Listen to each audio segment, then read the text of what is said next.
Bienvenue à la 16e leçon du cours d'algèbre linéaire. Notre 16e leçon est intitulée Espace affine, espace euclidien. Tout d'abord, le sommaire. Espace affine. Deuxième paragraphe, repère. Troisième paragraphe, espace affine euclidien. Espace affine. On va définir sur R2 une structure d'espace affine. Cette structure, c'est ce qui nous permettra de mettre une géométrie dans le plan R2, le plan usuel. Alors tout d'abord, une définition. Ici, on donne la définition générale d'un espace affine. Que ce soit le plan affine ou l'espace dans lequel nous vivons, on va donner une définition générale ce que c'est un espace affine. Alors tout d'abord, V, un R espace vectoriel, c'est-à-dire un espace vectoriel sur R, de dimension finie bien sûr, toujours. Alors un espace affine de direction V et la donnée, c'est la donnée, tout d'abord d'un ensemble non vide appelé E comme ça, E en calligraphique, où les points, où les éléments sont notés grand A, grand B, grand C et sont appelés points. Donc c'est la donnée tout d'abord d'un ensemble non vide E calligraphique, noté comme ça, dont les éléments sont notés par des grandes lettres, A, B, C, etc., des lettres de roi, et qui sont appelés les points. Et puis, d'une application, phi, qui va de E croix E, c'est-à-dire de l'espace affine croix lui-même dans V, V qui est la direction, qui à tout couple de points AB, à tout couple de points de E, lui associe phi de AB, c'est-à-dire l'image de AB par phi, qu'on note,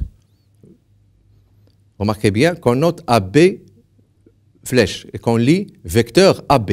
Hein. Cet élément-là est lu vecteur AB. Alors cette application, il doit vérifions, tout d'abord, quel que soit A, B et C éléments de E, là c'est l'espace affine, le calligraphique, hein, AB plus BC égale à AC, c'est-à-dire c'est la relation connue, que vous connaissez certainement, la relation connue sous le nom de relation de Chasles. Et puis, deuxième point, c'est que, quel que soit A dans E c'est le même que celui-là, l'espace affine, l'application phi indice A qui va de E dans V, qui est définie par, pour X dans E, définie par phi indice A du X égale phi de A virgule X, c'est-à-dire le vecteur AX, cette application-là, il doit être bijective. Donc, finalement, vous voyez que je définis un espace affine d'une manière axiomatique comme étant un ensemble E dans les points, un ensemble non vide, dont les points sont appelés, dont les éléments sont notés grand A, grand B, grand C et sont appelés points, et d'une application phi qui va de E croix E dans V, qui à AB associe phi de AB que je note le vecteur AB, et qui vérifie la chose suivante, c'est que quel que soit A dans E, l'application phi indice A qui va de E dans V, qui à X associe le vecteur AX, doit être une bijection. Alors ceci dit, on définit aussi qu'est-ce que c'est que la dimension de l'espace affine. Alors, étant donné un espace affine E, on dira que la dimension de l'espace affine E, c'est exactement, par définition, hein, la dimension de sa direction V. Donc, la direction V, c'est l'espace, quand on a défini l'espace affine E, on l'a défini par l'intermédiaire d'une direction. On a dit un espace affine E de direction V. Donc, c'est la donnée, si V est un espace vectoriel, si E est un espace affine associé à V, on dira que V, c'est la direction de notre espace affine E. Alors, des exemples d'espace affine, bon, vous connaissez tous l'espace affine qui est le plan. Hein, on a tous travaillé sur un tableau, sur une feuille, c'est le plan. C'est un plan, c'est quelque chose. On peut faire des droites, on peut faire des cercles, on peut faire des parallélogrammes, des triangles, c'est le plan. On peut aussi travailler dans l'espace où nous vivons. C'est un espace de 3 dimensions. On peut mettre le bras comme ça, une poutre comme ça, donc c'est un espace aussi. Alors, tout ceci, ce sont des exemples d'espace affine, comme on peut le montrer dans ces exemples-là. Alors, premier exemple, V égale à Rn, c'est-à-dire E indice n égale à Rn. Donc, la structure d'espace affine, je vais la mettre sur cet ensemble-là, et la direction sera Rn. Donc, vous remarquez ici que notre espace affine, en tant qu'ensemble est le même que sa direction. Sauf qu'ici, je considère une structure d'espace vectoriel sur R, et là, je considère une structure d'espace affine. Autrement dit, cet ensemble-là, il est bien non vide, hein, bien sûr, Rn étant non vide, et je définis l'application par si A égale à x1, xn, et B égale à y1, yn, je définis l'application comme de la manière suivante. Alors, l'application phi, elle va être définie E indice n croix n, E indice n vers Rn, hein, qui a B, je lui associe tout simplement B moins A. Bien sûr, A ici, c'est notre vecteur x1, x2, xn, hein, et B, c'est notre vecteur y1, y2, yn. Donc finalement, B moins A, c'est y1 moins x1, virgule, etc., etc., yn moins xn. Donc finalement, dans ce cas-là, ça, c'est phi de AB, c'est ce que je peux noter A, B, comme ça. Et si, par contre, notre vecteur, je l'ai noté grand A, ici, notre élément de En, je l'ai noté grand A et celui-là grand B, ben, je peux noter ici AB. Donc vous voyez bien que Rn, il peut être considéré soit comme un espace vectoriel, soit comme un espace affine. Donc, ça munit notre ensemble Rn d'une structure d'espace affine qu'on dit canonique. Canonique, pourquoi? Parce que c'est la plus simple, c'est la plus usuelle. On l'appelle la structure d'espace affine canonique. La direction est bien sûr V égale à Rn, hein? La direction de notre espace est Rn, voilà. Et la dimension, c'est la dimension de n, de Rn qui est n. Donc là, ben, c'est une structure d'espace affine tout à fait usuelle, tout à fait facile. Alors, aussi, on prend E2 égale à R2. Ben, là, c'est le cas n égale à 2. Ce qu'on appelle, au lieu de l'appeler plan affine, on l'appelle le plan affine réel. Ben, on ne dit pas espace affine, mais on dit plan affine. Plan, ça veut dire dimension 2. Hein? Chaque fois qu'on dit plan, ça veut dire que c'est en dimension 2. Donc vous remarquez que la direction c'est V égale à R2, la dimension 2 c'est 2. Si, pour E3 égale à R3, c'est l'espace affine réel. Pourquoi l'espace affine réel? C'est l'espace où on vit. Hein? C'est l'espace affine réel. La direction c'est V égale à R3 et la dimension c'est 3. Remarquez qu'il y a plusieurs plans affines réels, hein? Il y a plusieurs plans dans l'espace. Par contre, l'espace dans lequel nous vivons a dimension 3 et on n'a qu'un seul. Hein? Bon, aussi, comme propriété d'un espace affine, on peut remarquer si E est un espace affine de direction V, alors quel que soit A dans E, AA égale à 0. C'est une propriété du fait que l'application phi indice A est bijective. Hein? Donc AA égale à 0. Aussi, quel que soit A et B dans E, AB égale moins BA. Aussi, on a aussi ça. Et autre chose, c'est que quel que soit A et B dans E, AB égale à 0 si seulement si A égale à 0. Autrement dit que le vecteur AB est nul si seulement si A égale à B. Et troisième propriété, c'est que quel que soit A, B, A' et B', si le vecteur AB égale le vecteur A', B', c'est équivalent de dire que le vecteur AA' égale le vecteur BB'. Cette propriété-là, on l'utilise beaucoup en géométrie, surtout quand on travaille sur les parallélogrammes. Bien. Alors, on a aussi une autre propriété, c'est que si on considère la relation sur E croix E, qui est définie de la manière suivante, quel que soit A, B, A', B' appartenant à E, A, B est en relation avec A', B', si seulement si AB égale A', B', bon, on peut d'ores et déjà montrer que cette relation-là est une relation d'équivalence. Hein? On peut montrer que c'est une relation d'équivalence. Donc, AB, A', B', si seulement si AB égale A', B',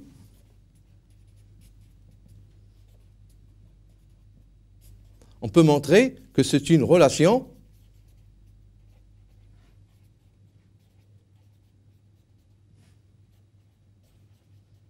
d'équivalence, c'est-à-dire qu'elle est réflexive, qu'il est symétrique et qu'il est transitive. Donc ces trois propriétés, ça permet de dire que c'est une relation d'équivalence. Alors, cette relation, ici on l'appelle relation d'équivalence entre les couples de points qui sont appelés bipoints.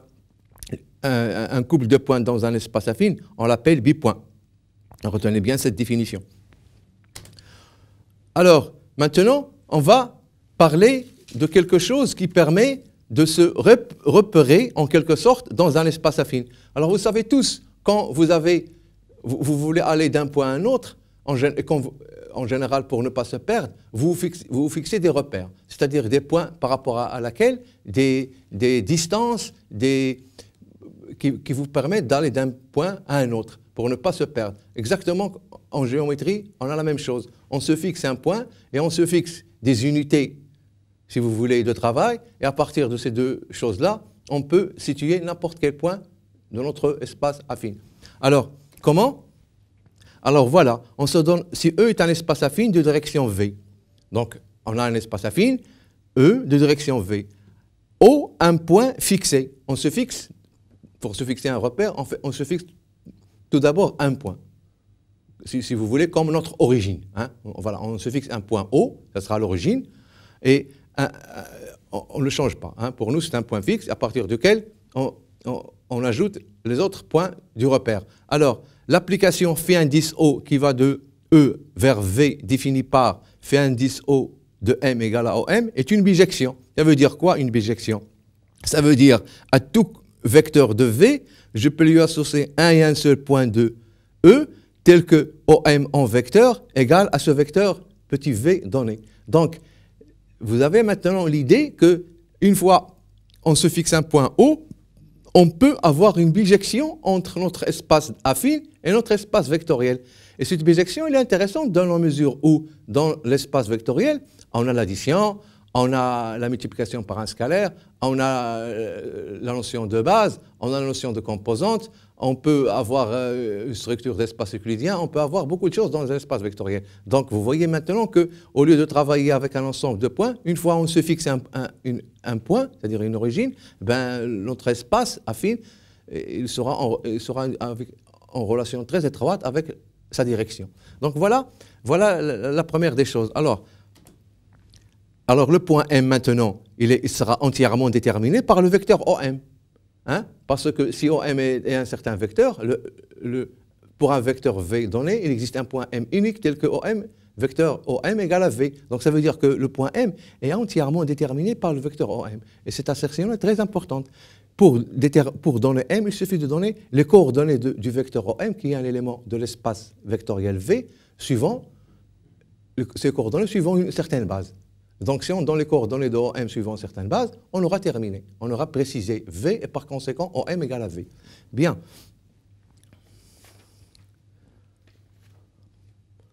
Alors maintenant, comment? Si E1, En est une base de V, le couple R, O, E1, E2, En, on écrit R pour dire repère, est appelé repère de l'espace affine E d'origine O et de base E1, E2, En. Comme j'ai dit tout à l'heure, une fois on se fixe O et une base de V, OM c'est un vecteur de V, donc il aura des composantes uniques suivant la base E1, E, donc il sera entièrement déterminé. Donc notre repère, il est complètement achevé. Hein? Donc par la donnée d'un point fixé O et d'une base. Donc c'est ça ce qu'on appelle un repère de l'espace affine E. Bien sûr, quand on change le O ou si on change la base, on aura un autre repère. Hein? Le repère, il n'y a pas un seul repère.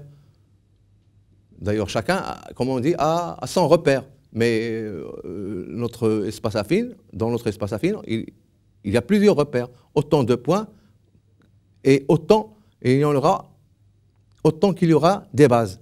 Donc voilà, pour le repère, retenez simplement que c'est la donnée d'un point fixé et d'une base de l'espace direction qui est V.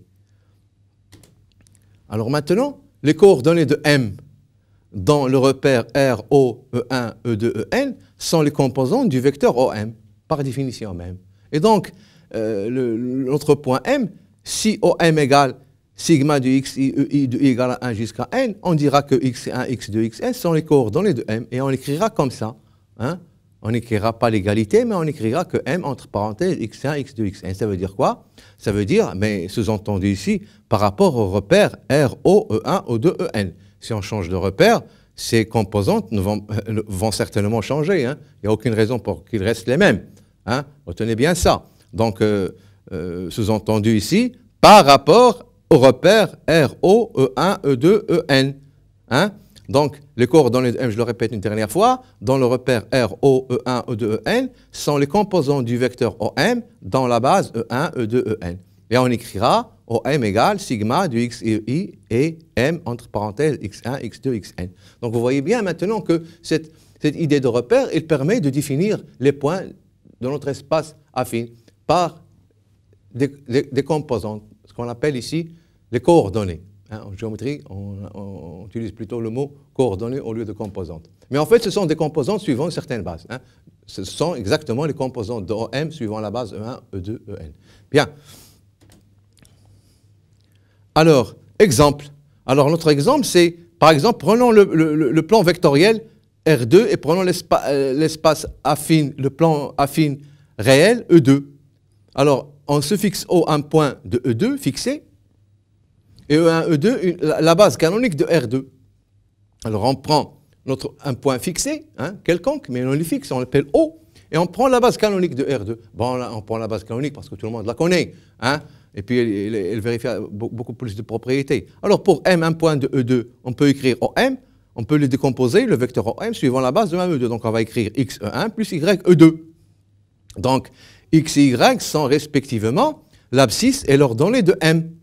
Hein? Et donc, schématiquement, comme vous le savez, ben, ça veut dire quoi? Ça veut dire votre plan, il est la feuille comme ça. Donc, vous avez ici votre point O, puis là, vous avez E2, le vecteur E2, là, avec le vecteur E1, et votre point M, il a des composantes, par exemple, X, Y. Ça veut dire quoi? Ça veut dire que OM égale à X E1 plus Y E2. Voilà, tout simplement. Alors, ici, le X, on l'appelle l'abscisse du point M. Hein, on l'appelle l'abscisse. Et M et Y, on l'appelle l'ordonnée. Donc, le point M, il est d'abscisse X et d'ordonnée Y. Justement parce que OM égale à X1 plus YE2. Là, c'est le premier vecteur de base, et E2, c'est le deuxième vecteur de base. Vous êtes certainement assez familier avec cette terminologie parce qu'on l'apprend dès notre jeune âge au collège. Deuxième exemple, c'est l'espace affine de dimension 3, E3, qui est R3. On se fixe toujours un point O, et on considère E1, E2, E3 la base canonique de R3. On peut considérer une autre base. Mais là, pour mon exemple, je considère la base canonique. Mais rien ne m'empêche de prendre une autre base. Vous pouvez prendre n'importe quelle base, et ça marche. Alors, M appartenant à E2, vous avez OM, se décompose suivant la base E1, E2, E3. Donc, vous avez des composants X, Y, Z qui sont uniques. Et là, X, on va l'appeler l'abscisse, Y, l'ordonnée, et Z, on va l'appeler la cote. La cote, parce que c'est quelque chose qui, en général, qui monte comme ça, quand on schématise l'abscisse, l'ordonnée, puis la cote. Hein? Donc, c'est l'abscisse de M, X, Y, c'est l'ordonnée de M, et Z, c'est la cote de M. Bien, vous voyez bien que les choses, jusqu'à présent, ne sont pas tellement difficiles, hein, sont plutôt claires. Une fois qu'on connaît, qu'on sait manipuler les bases et les composantes, tout ça, des vecteurs, ben, pour transposer aux espaces affines, ce n'est pas chose difficile. Hein. Alors, espace affine euclidien. Alors, espace affine euclidien, là, on va considérer toujours une structure d'espace affine, mais l'espace affine euclidien, qu'est-ce qu'il y a de plus par rapport à l'espace affine? C'est que sa direction V va être munie d'un produit scalaire. Autrement dit, la direction V va être considérée comme un espace euclidien. Bon, jusqu'à présent, tous les exemples qu'on a donnés, c'était sur Rn, et bien sûr, Rn est un espace euclidien. Donc, les choses ne vont pas, ils vont être, ça va très bien marcher, vu justement que notre espace Rn est déjà un espace euclidien. Mais si on veut définir un espace affine autre de direction autre que Rn, ben, il faut que, comme on va le voir, il faut que cet espace qui est la direction, qui est V, soit muni d'une structure d'espace euclidien. C'est-à-dire, il doit y avoir un produit scalaire. Bien. Alors, comment on définit notre espace euclidien? Ben, on le définit de la manière suivante. On prend delta n, c'est Rn, c'est l'espace affine réel. Donc, c'est déjà quelque chose. Hein, c'est E indice n. Il est déjà muni d'une structure d'espace affine réel, je dirais canonique. Hein, c'est-à-dire celle qui est définie par A, B, je lui associe B-A, hein, comme je l'ai dit tout à l'heure sur le papier. Donc, sa direction Rn est l'espace euclidien usuel, c'est-à-dire l'espace Rn muni du produit scalaire usuel. Hein. Bon, mais je peux toujours mettre un autre produit scalaire et avoir une autre structure d'espace euclidien, d'espace affine euclidien. Mais là, comme exemple, je prends la direction Rn muni de l'espace euclidien usuel. En général, le produit scalaire usuel, c'est un produit scalaire comme les autres, donc autant l'utiliser lui-même, puisque c'est un produit scalaire en bonne et due forme, donc on l'utilise. Même dans la géométrie réelle, on n'utilise que le produit scalaire usuel. Donc cela induit sur Rn, comme on dit, une structure d'espace affine euclidien. Donc finalement, c'est quoi un espace affine euclidien? C'est un espace affine dont la direction est déjà un espace euclidien. Donc, on n'ajoute rien à la définition, sauf qu'au lieu que la direction soit un espace vectoriel V quelconque, il faut que ce soit un espace vectoriel V qui est aussi un espace euclidien. Voilà. Et ça fait de notre espace affine un espace affine euclidien. Donc, c'est quoi un espace affine euclidien? C'est un espace affine dont la direction est un espace euclidien. Bien. Donc, c'est le cas de Rn qui est un espace affine. La direction Rn est un espace euclidien, donc on peut dire que notre espace affine est un espace affine euclidien. Bien.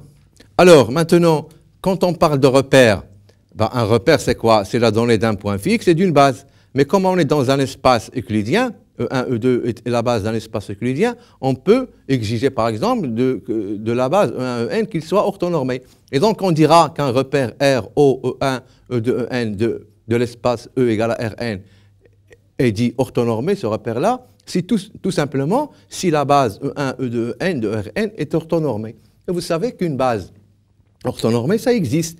Un exemple de base orthonormée pour le produit scalaire usuel de Rn, c'est la base canonique. Donc déjà, vous avez un repère orthonormé dans notre espace Rn. C'est, vous fixez un point O de votre choix et vous prenez la base canonique. Donc là, vous avez un repère qui est orthonormé.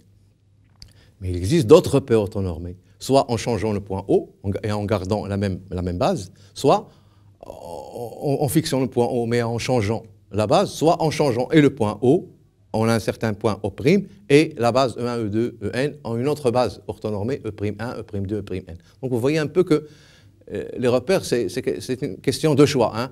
Chacun a son repère, comme on dit. Hein. Alors, exemple d'espace affine euclidien. Alors, l'exemple d'espace affine euclidien qu'on peut traiter, c'est par exemple le plan euclidien réel. Alors, le plan euclidien réel, ben, c'est l'espace affine de dimension 2, c'est-à-dire de direction V2 égale à R2, qui est R croix R. Alors, pour avoir un repère orthonormé, on se fixe un point de E2 fixé, un point O fixé, on prend E1, E2, la base canonique de R2, et donc on a R, O, E1, E2 est un repère orthonormé. Donc voilà un repère orthonormé dans le plan euclidien réel. Je dis bien plan, quand on dit plan, ça veut dire dimension 2. Euclidien, ça veut dire que la direction, qui est un espace de dimension 2, est aussi un espace euclidien. Là, en l'occurrence, c'est R2. Bon, l'autre exemple, c'est l'espace euclidien réel. Alors, espace euclidien réel, ça veut dire quoi?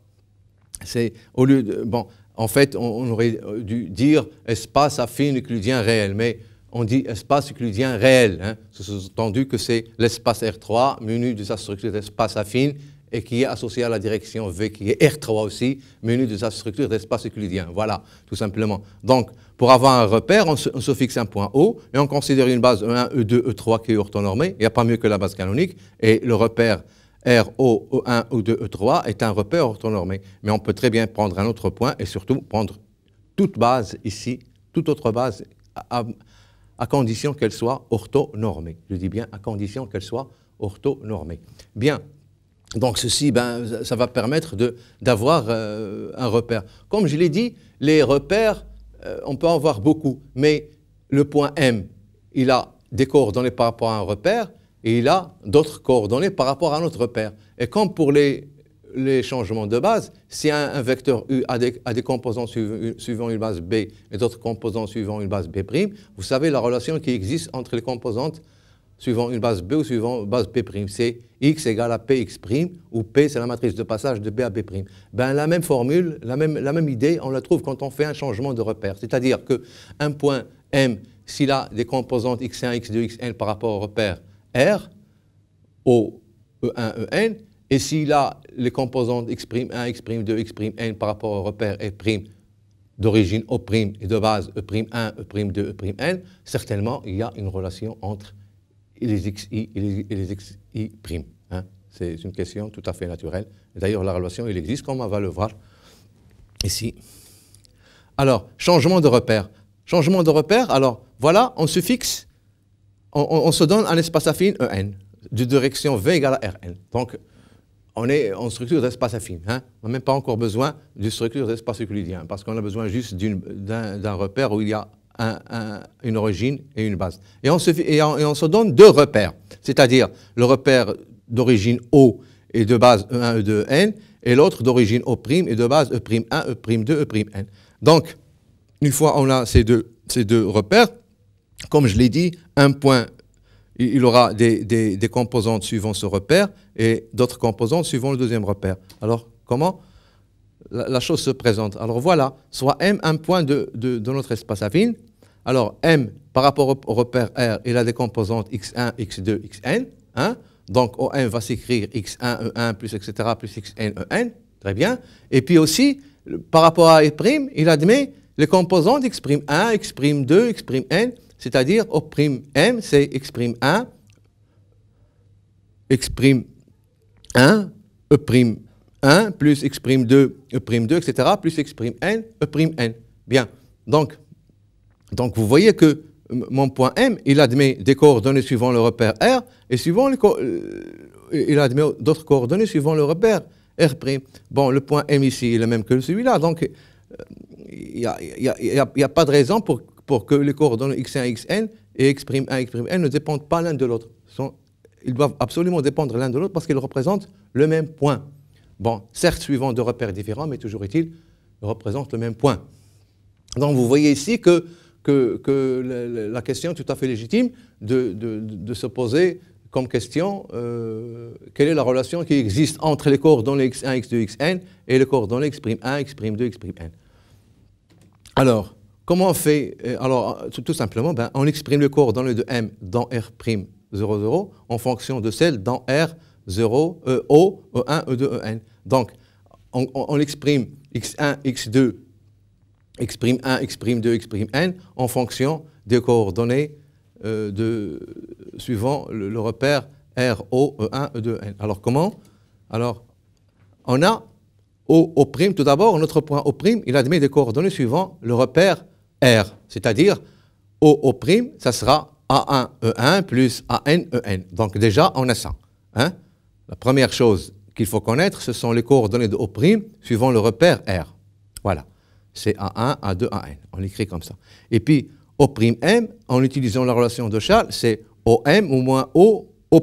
Ça, c'est la relation de Charles qui permet d'écrire ceci. Donc, O'M, c'est quoi? En gardant, en se situant dans le repère R', ça sera sigma X'J, E'J. Hein? Là, j'exprime le fait que ça, ce sont les coordonnées de M dans le repère R'. Donc, O'M va s'écrire comme ça. Et là, je vais écrire le fait que x1, x2, xn sont les coordonnées de n dont le repère R d'origine O et de base E1, E2, N. Donc, c'est sigma de i égale à 1 à n, x, i, e, i, moins, bien sûr, le fait de dire que O' égale à 1, 1, etc., c'est-à-dire moins sigma de i égale à 1 à n, a, i, e, i. Donc, finalement, maintenant, ma base E'J, je peux l'exprimer en fonction de la base EI. Hein? Tout simplement.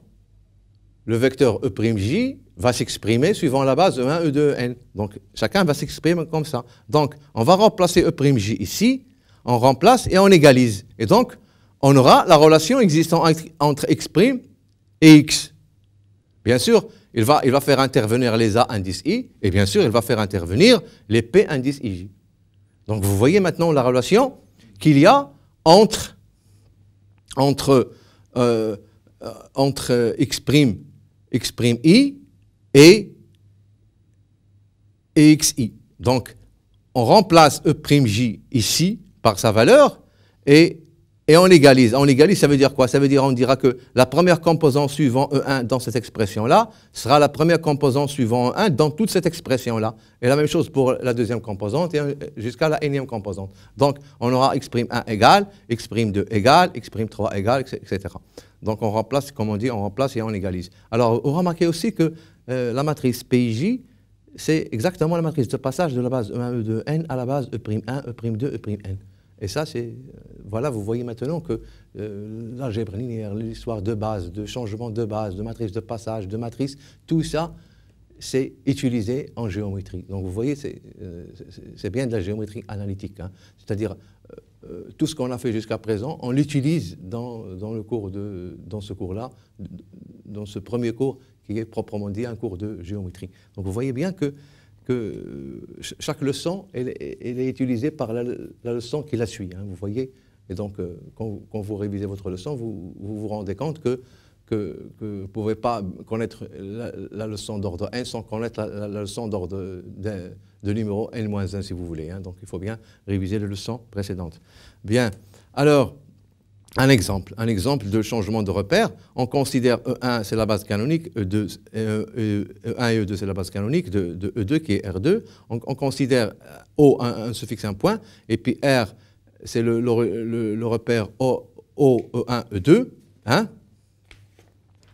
Donc O1, E2, qui est O, c'est un point fixe. Alors E'1, je prends, c'est le vecteur 1, 2. O'2, c'est moins 1, 2.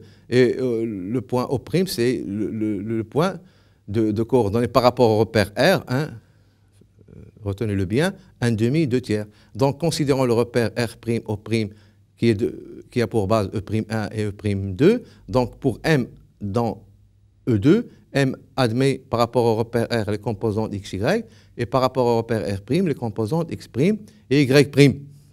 Vous voyez ici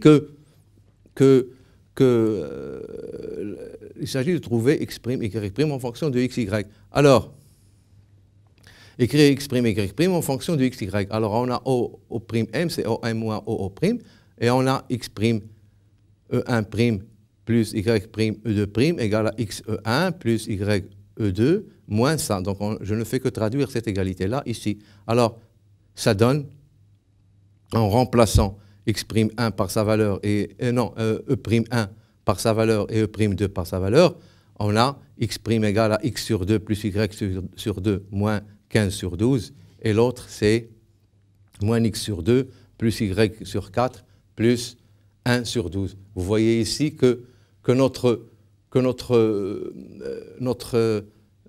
relation, elle est très bien, elle exprime X' et Y' en fonction de X et Y, et bien sûr, ce terme qui vient du fait qu'on a changé aussi l'origine. Voilà. Alors, maintenant, on va pour terminer, on va définir qu'est-ce que c'est que la distance la distance de deux points. Alors, tout d'abord, une définition. Là, je me situe bien sûr dans un espace affine euclidien. Hein. AB, un espace affine euclidien. Donc, je définis la distance AB comme étant la norme du vecteur AB.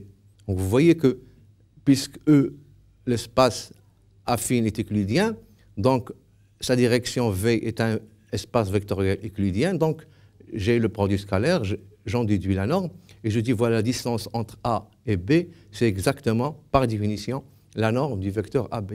Alors un exemple, je prends le plan vectoriel E2, le plan vectoriel euclidien, le plan vectoriel euclidien E2, rapporté au repère R, O, O1, E2, bon, E1, E2 c'est la base canonique, je prends A de coordonnées 1, 2 par rapport au repère R, le point B de coordonnées 2, moins 1 par rapport au repère R, alors distance de AB, c'est la norme du vecteur AB, donc c'est racine de 10. Vous voyez bien que c'est les coordonnées de la norme de AB, c'est racine de 10. Alors, la distance dans le plan euclidien. Alors, la distance dans le plan euclidien, si E2 et R croix R, c'est notre plan euclidien, rapporté au repère R, O1, E2, bon, là, je considère le repère orthonormé, le repère orthonormé, je prends A de coordonnées XY et B de coordonnées X', Y', alors la distance de AB, par définition, c'est AB égale, dans ce cas-là, quand on travaille dans E2, indice 2 égale R croix R, donc ça sera X' moins X au carré, plus Y' moins Y au carré, racine. Donc c'est ça, ça prend cette forme-là, la distance entre A et B, en fonction des coordonnées, ça prend, parce que justement la norme, c'est exactement ça. Alors, distance dans l'espace, dans l'espace euclidien, vous n'avez qu'à transcrire la norme dans l'espace R3, dans l'espace euclidien R3, et ça donne cette formule. C'est X moins X, X' moins X au carré, plus Y' moins Y au carré, plus Z' moins Z au carré, bien sûr, tout racine. Donc voilà, c'est la distance dans R3, la distance entre deux points. Alors, je vais finir en disant quelques mots sur le milieu. Alors, le milieu d'un bipoint, étant donné E un espace affine rapporté à un repère O, E1, E2, N, le milieu du... Bon, ici, je dis espace affine, je n'ai pas besoin de la structure d'espace euclidien. Alors, le milieu du bipoint AB est le point I tel que IA plus IB égale à 0. Alors, bon, schématiquement, ça veut dire quoi? Si vous avez A ici et B là, deux points, alors le milieu I, il vérifie, qu'est-ce qu'il vérifie? Il vérifie IA plus IB égale à 0. Autrement dit, ce vecteur, c'est l'opposé de celui-là, tout simplement. C'est ça le milieu. Alors, on a aussi que OI égale à 1,5 de OA plus OB. C'est ça la relation aussi qui définit le milieu. OI, c'est-à-dire les coordonnées de OI vont vérifier, le vecteur OI, ça sera 1,5, la somme de OA plus OB. Une fois, on est situé dans un repère RO, O1, E2, N. Bien. Alors, une définition, une suite de 4 points A, B, C, D de E est un parallélogramme si par définition, AB égale DC. Et ça revient à dire aussi que AD égale BC. Alors on n'avait qu'à faire un dessin d'un parallélogramme. Si AB égale DC, automatiquement AD égale BC. Ou encore, vous pouvez montrer la chose en utilisant la relation de Schall et les propriétés de l'espace affine. Alors, une autre proposition, c'est que si ABCD est un parallélogramme, si seulement si, AC et BD ont le même milieu. Voilà une propriété. Ça veut dire tout simplement, si vous avez comme ça, donc AB, C, D, alors ça veut dire ça est un parallélogramme si seulement si le milieu ici est le même. Voilà ce que dit la proposition. Et bien sûr, on a une démonstration technique de cette proposition. C'est facile à faire, vous n'avez qu'à suivre les étapes, ce n'est pas difficile à faire. Donc,